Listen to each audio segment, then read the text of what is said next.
শ্রী গোবিন্দের বয়স তখন 11 বৎসর। তিনি গুচারণ করতে করতে আরির গ্রামে গিয়ে উপস্থিত হয়েছেন। কংস এই কথা জানতে পেরে অরিষ্টাসুর নামক এক অসুরকে প্রেরণ করলেন, যাও ওখানে কৃষ্ণ বলরাম গুচারণ করতেছে, ওর সঙ্গে যুদ্ধ করে সেখানে বধ করো। অরিষ্টাসুর এক বিশাল বৃষের রূপ ধারণ করে তিনি এসেছেন, এসে উপস্থিত হয়েছেন। এই অরিষ্টাসুরকে দেখে সব গরুগণ গাভীগণ ভয়ে এদিক ওদিক পালাচ্ছে। অরিষ্টাসুর বিষের রূপ ধারণ করে আসলো, গোবিন্দের সম্মুখে উপস্থিত হয়েছে। শুরু হলো গোবিন্দের সঙ্গে যুদ্ধ। গোবিন্দ আর অরিষ্টাসুরে যখন যুদ্ধ হচ্ছে তখন সব দূরে দূরে দাঁড়িয়ে গেছে, সখাগণ সখীগণ সবাই দূরে ভয়ে দাঁড়িয়ে আছে।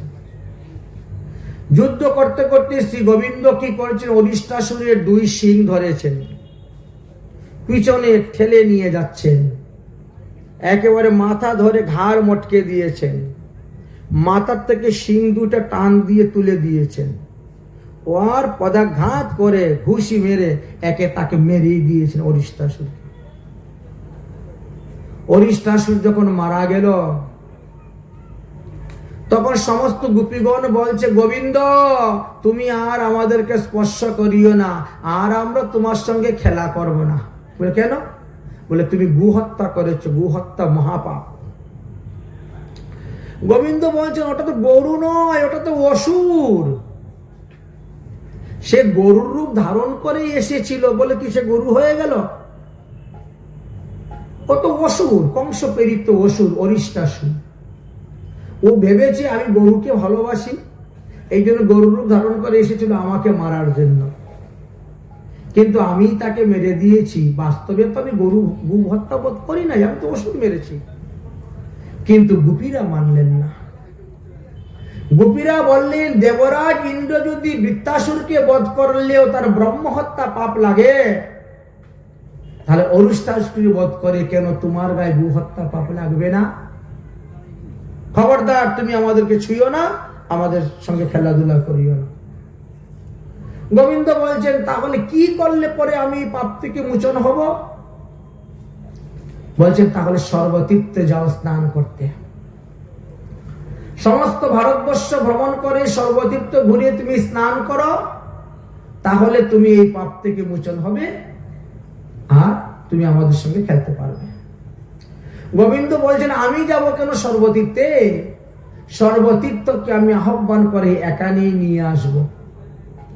সখীরা বলছে, বাহ তুমি কি রাজা যে তোমার আদেশ সবাই পালন করবে? বলে দেখ তাহলে, বিশ্বাস যদি না করিস। বাম পায়ের মুরালি দিয়ে গোবিন্দ লাথি মেরেছেন ভূমিতে, তার থেকে একটি গর্ত হয়েছে। সেই গর্তের মধ্যে জল জমে গিয়ে প্রচুর জল হয়ে গেছে।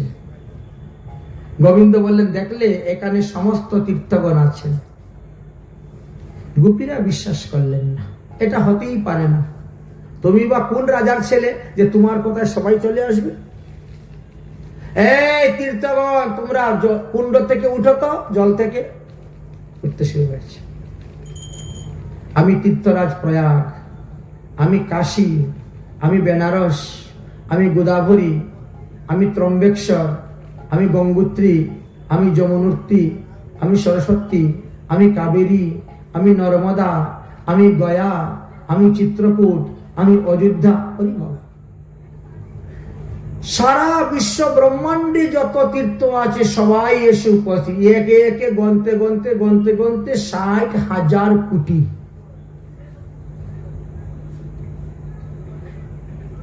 এই যে কৃষ্ণকুণ্ড, আপনারা যে যান কার্তিক মাসে, অনেকেই যায় বৃন্দাবনে বাস করার জন্য। এই যে কৃষ্ণকুণ্ড, এই কৃষ্ণকুণ্ডের মধ্যে 60,000 কোটি তীর্থের জল আছে। গোবিন্দ বললেন তাহলে এই যে আমি ডুব দিলাম, স্নান করলাম, আমি পবিত্র হয়ে গেলাম, ধরো আমার হাত, এখন খেলা করো। 60,000 কোটি তীর্থের জলে আমি স্নান করেছি, পবিত্র হয়ে গেলাম, আর তোমার পাপ নাই, খেলা করতে তো কোনো অসুবিধা নাই। ধরো আমার হাত, খেলা করো। এমন লীলা করেছেন শ্রী গোবিন্দ। রাধারানী বলেন, এই যে কথাটা যখন পৃথিবীতে প্রকাশ হবে, তখন তো সবাই গোবিন্দের বাহা বাহা দিবে, আমাদেরকে কেউ পুজবে না। তাহলে কি করা যায়? রাধারানী বললেন, গোবিন্দ যেমন আঁকা বাঁকা ত্রিভঙ্গ, তার কুণ্ডটাও দেখ আঁকা বাঁকা। আমরা এমন ভাবে কুণ্ড তৈরি করবো, একবারে দৈর্ঘ্য প্রস্থ সমান করে সুন্দর করে কুণ্ড তৈরি করব। আর কুণ্ডের চতুর্দিকে পাথর দিয়ে ঘাট বাঁধাবো। লোক আসলে পরে আমাদের কুণ্ড দেখেই তারা আমাদের কুণ্ডে স্নান করে চলে যাবে, ওখানে আর কেউ স্নান করবে না। তাহলে চল আমরা একটা কুণ্ড বানাবো কৃষ্ণ কুণ্ডের ঠিক পশ্চিম দিকে। কৃষ্ণ কুণ্ডের ঠিক পশ্চিম দিকে একটা কুণ্ড বানাবেন। কি করলেন? কুণ্ড বানাবো কি দিয়ে? কুদাল আনা হয় নাই, পরাত আনা হয় নাই, মাটি নিব কি দিয়ে? রাধারানী তখন হাতের চুরি ভেঙে দিয়েছেন। হাতের চুরি ভেঙে চুরি দিয়ে মাটি কুড়িয়ে কুড়িয়ে তোলা শুরু করেছেন। এই জন্য এই কুণ্ডের নাম হলো কঙ্কন কুণ্ড। এই রাধা কুণ্ডের ভিতরে একটা কুণ্ড আছে, যেটা রাধারানী স্বয়ং করেছিলেন। চুরিকে কঙ্কন বলা হয়, সেই নাম অনুসারে হলো তার কঙ্কন কুণ্ড। কৃষ্ণ কুণ্ড থেকে অনেক গভীর করে কুণ্ড বানানো হয়েছে, কিন্তু জল নাই এক ফোঁটাও। গোবিন্দ বলছেন, তাহলে আমার কুণ্ড থেকে জল নিয়ে এসে তোমাদের কুণ্ড ভরো।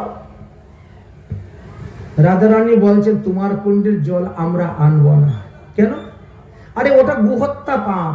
তুমি ডুব দিয়েছো, যে স্নান করেছো, যে তুমি গরুকে মারার পরে গোহত্যা পাপ থেকে মুক্তির জন্য তুমি ওই কুণ্ডে ডুব দিয়েছো, তো তোমার তো সব পাপ ওই কুণ্ডের মধ্যে চলে গেছে।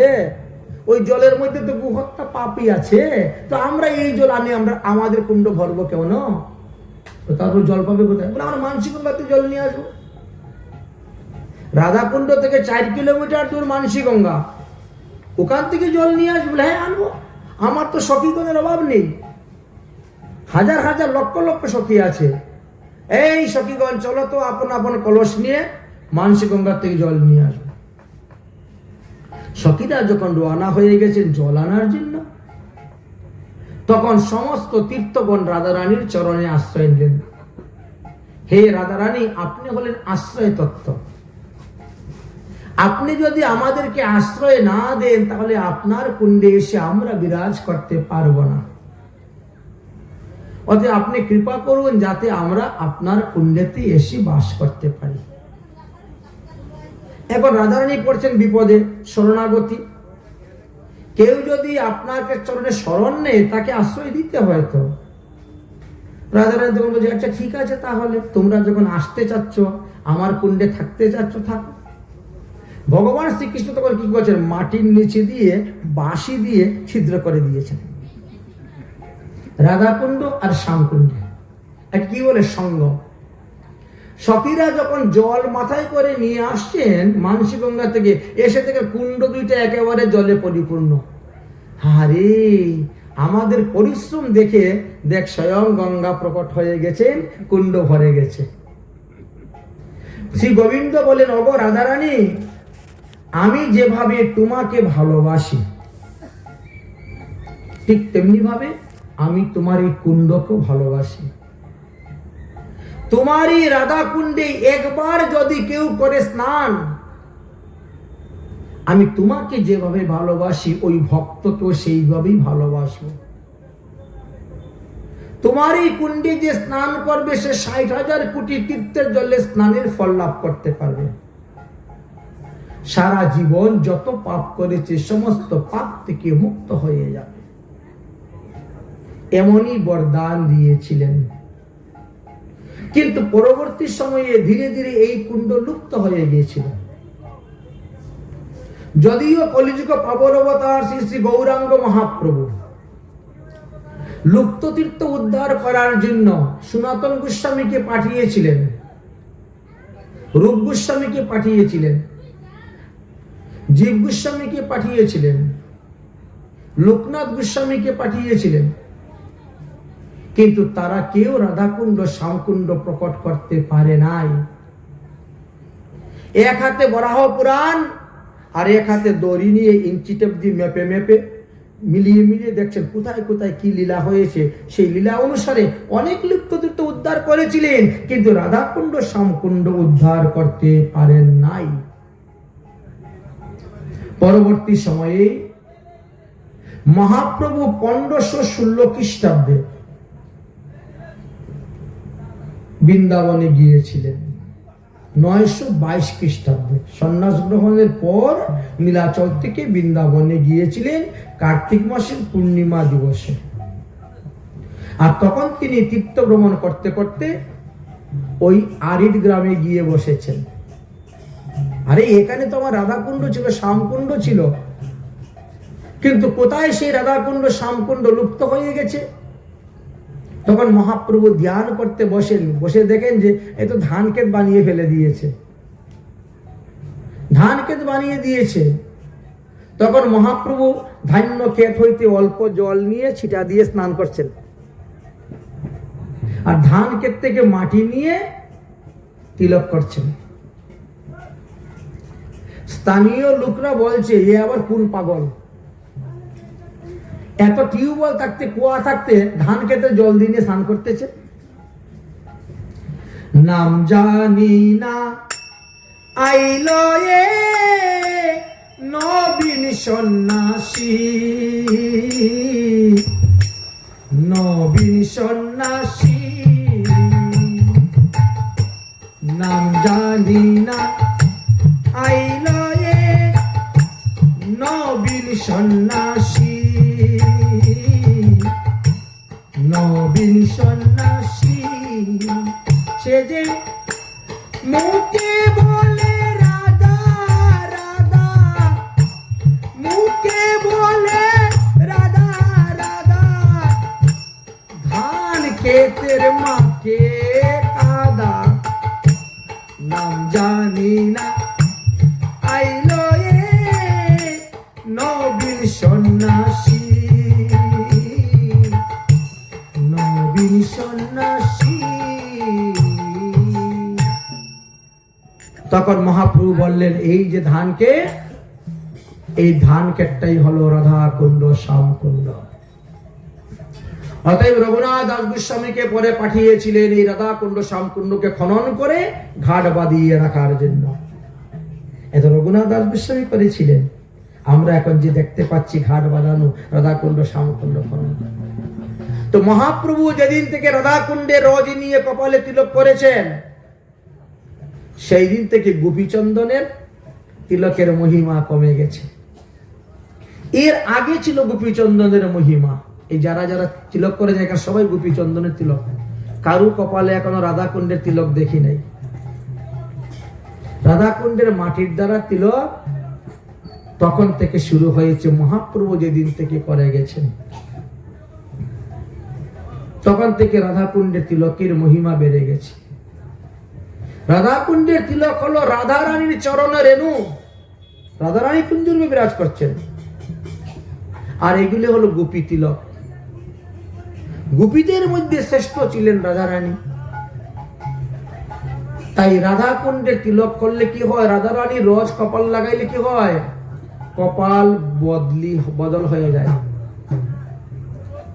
কপালের লেখা বদল হয়ে যায়। तकदीर बदल जाती है राधा गुन गाने से, तकदीर बदल जाती है राधा गुन गाने से, राधा गुन गाने से, राधा गुन गाने से, तकदीर बदल जाती है राधा गुन गाने से, तकदीर बदल जाती है वृंदावन जाने से, तकदीर बदल जाती है बरसाना जाने से। তাই রাধা রানী রাধা কুণ্ডে রস দিয়ে তিলক করলে অতি উত্তম। রাধা রানীর চরণ রেণু ভূষণ করিলে তনু অনাহাসে পাবে গিরিধারী। ভগবান শ্রীকৃষ্ণকে পাওয়ার একটা সহজ উপায় হলো এই রাধা কুণ্ডের রস দ্বারা তিলক করা। এই তো রাধা রানীর তিলকের রহির মহিমা। তারপরে আরো একটি মহিমা হয়েছিল। একবার শ্রী গোবিন্দ রাধা রানীকে বলেছিলেন, ওগো রাধে, বিশ্বভানু নন্দিনী, তোমার গলার মধ্যে তো অনেকগুলি মুক্তা দেখা যাচ্ছে, মুক্তার মালা, তার থেকে তুমি একটা মুক্তা আমাকে দাও। বলেন, মুক্তা দিয়ে কি করবে? বলে, আমার গরুর বাছুরের গলার মধ্যে পরাবো। তখন বলছে, তুমি তো উচ্চারণ করো, স্কুলে যাও নাই, লেখাপড়া করো নাই, জানো মুক্তার কত দাম? তুমি গরুর গলার বাছুরের পরাবে? আরে মুক্তা তো আর এমনিতে হয় না। স্বাতি নক্ষত্রের জল যদি ঝিনুকের মুখে পড়ে তবে গিয়ে মুক্তা হয়। বাঁশের উপর পড়লে বংশলোচন হয়, আর বেঙের মাথায় পড়লে মাণিক্য হয়, সাপের পাতায় পড়লে মণি হয়, হাতির মাথায় পড়লে গজমুক্তা হয়, নাভি আর হরিণের মাথায় পড়লে মৃগপোচ্ছরি হয়। এত সহজ নাকি? তুমি চাইলেই যে পাবে এমনটা তো নয়, এমনটা সম্ভব নয়, হয় না, হওয়ার নয়।